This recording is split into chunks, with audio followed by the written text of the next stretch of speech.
Okay, now we've got to escape from Echo Base ourselves, and we get introduced to our main protagonist in this series, Dash Rendar. Well, we got introduced to him in the main sequence, if you recall that. Yes, but I actually consider this to be kind of the real introduction to who he is.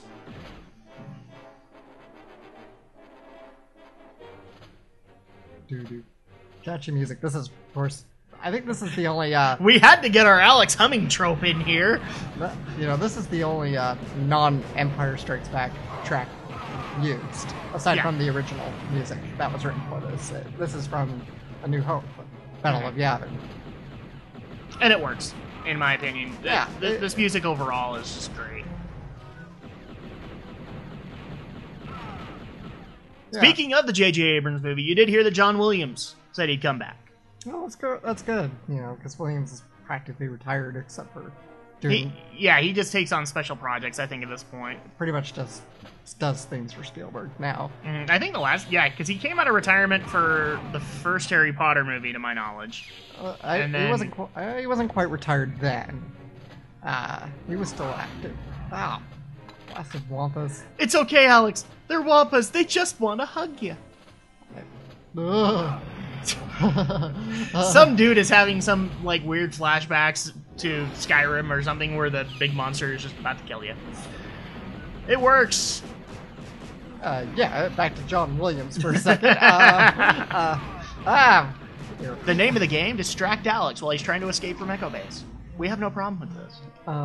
But no, he wasn't quite retired, I think, when he did Harry Potter, because he still did quite a few films after. Because he didn't do Potters 4 through 7 just due to the fact he got busy with other things.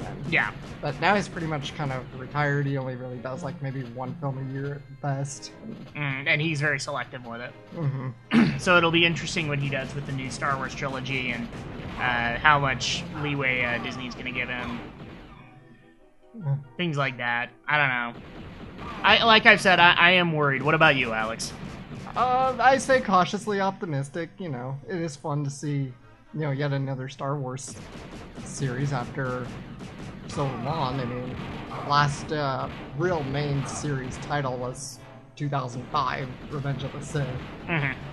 And, really which probably is the only prequel movie that a lot of the diehard nerd or Star Wars nerds, yes, we're all nerds, where we can all kind of agree that it was kind of good.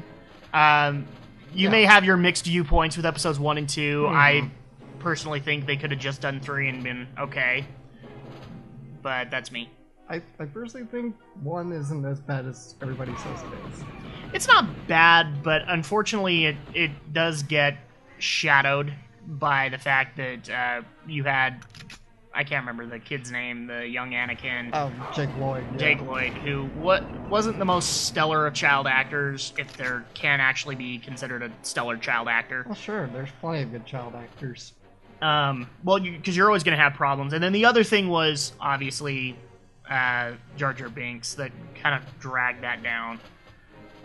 Because I get that they tried to make, another lovable character like what maybe they had with Chewie, or you could actually say Wicket the Ewok in Return of the Jedi. Mm-hmm. And Jar Jar wasn't that. Yay! We got a Wilhelm! This ADD moment has been brought to you by. But yeah, you had Jar Jar, and Jar Jar wasn't lovable, he was just annoying. Mm-hmm. Camera. Gotta quit doing that. Okay. Yeah, I can definitely see the problems with Jar Jar Binks. And it's kind of funny when you think about that he's single-handedly responsible for the destruction of the Republic. I actually felt that was forced. I kind of looked at that and went, Lucas just had to give him responsibility, didn't he? I mean, he had to justify why he was in the next movie, so this is why. Because he was the passing vote.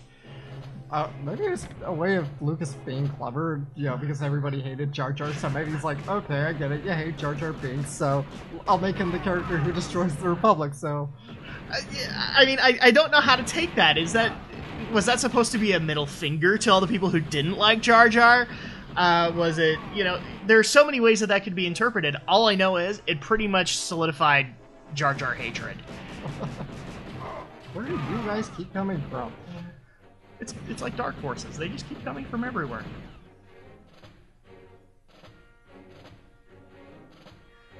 Now we're talking a lot about other Star Wars stuff, so that actually brings up an interesting question. Alex, there are a lot of Star Wars games. There are a lot of offshoots. There are a lot of side stories. How many have you actually played? Do you have a solid favorite? This one would definitely be my favorite of the many Star Wars games out there. I like the Rogue Squadron series, but the problem is I'm really quite terrible at them, so I usually have to cheat to play Rogue Squadron. I usually have to use the cheat codes because I'm just not that good at them. Alex, you cheater! And I played The Force Unleashed. There you are. Can't, stupid droid was not coming out. Okay, and I played The Force Unleashed. I played, like, I think it was the Clone Wars for the GameCube. So you've mostly been limited to console stuff? Yes. Okay. And what else have I played? I played a fair few Star Wars games, and I know we played, my sister and your wife. Fun fact! Yes, we're in-laws, but I also played the Revenge of the Sith game for the the PlayStation 2, I think it is now. Yeah, the one that was supposed to be a lot like what Jedi Power Battles was supposed to be, and didn't turn out to be. I thought it was okay though. Mm-hmm. So my history is obviously very huge. I'm a big LucasArts fan. I played all of the LucasArts adventure games, and PC gaming was big in my family. So we played X-Wing, TIE Fighter, Dark Forces. The first Dark Forces game we played on PC. Then we moved on to... Or I moved on to the other Dark Forces games. My family kind of died off from the Star Wars games after that. Came back for Force Unleashed, weren't impressed, and that's pretty much my history. I've almost played every game except for the NES titles, which were bad. I remember playing some of the NES titles with a friend, and I remember playing Empire Strikes Back. We could never beat Darth Vader. That was the boss. We could never finish. See, and I never played the NES versions that were weird offshoot. SNES anyway, for me. I don't know. Was there an NES title? Oh, yeah, there were NES versions that were way off canon, but were still kind of lovable. I've seen videos of them later. And then I played the Super Star Wars series, which is what he's referring to. Actually, what's funny about them is most notorious for their difficulty. Oh yeah, they were difficult. And you said you had played through Empire, so you never even touched Jedi. Probably not. It's been a long while, but I just remember playing Empire Strikes Back with my friends. You thought Vader was hard? Emperor's hard. Emperor was... I've seen debates where it was either Vader that was considered the hardest fight or Emperor, and I personally consider Emperor. Because Emperor is just... At that point, the designers are just evil. I mean, they were just looking for ways to kill you. It literally is Super Meat Boy before Super Meat Boy existed. That's what they call Nintendo hard. Oh, yeah, I mean, if there was ever a definition for SNES hard, that was it. The only thing that has ever given me such difficulty is probably the NES Ninja Gaiden games. Invincibility! Cheat code activated! It's not a cheat if they give it to you. But Alex, you had the choice on whether or not to use it. We were going to use it anyway. Are you kidding me? Like, we weren't going to take a 5-second ATST kill? I know. And I still look back at this game and go, you know, this... I can see where a lot of the inspiration for some of the Dark Forces games came from this. And good inspiration to do it, because this was a really good console iteration to fall back on for shooter gameplay. And in the Dark Force series, lightsaber gameplay came later. First time lightsabers were used. Nice. Aside from the Atari games, which we don't count. If you count them, great, good on you. I don't.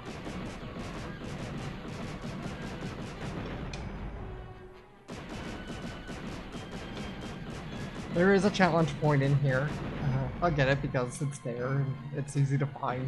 I'm probably not going to collect all the challenge points, and there's a Wampa in here too. Yeah, if people haven't gotten tired of this already, we probably aren't doing like a completionist run of this where we're going to go and do... Obviously, we're not doing Jedi difficulty here. We're just doing easy to give people a run of the story while Alex is trying to get hugged by Wampas. They just want to hug you, Alex. I don't think they want to hug me. They want to eat me.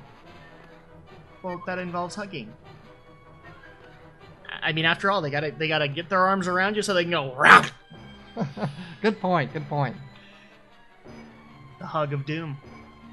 The more you know. I have attempted to do completionist runs of this game in the past, collecting all challenge points. It's very, very hard.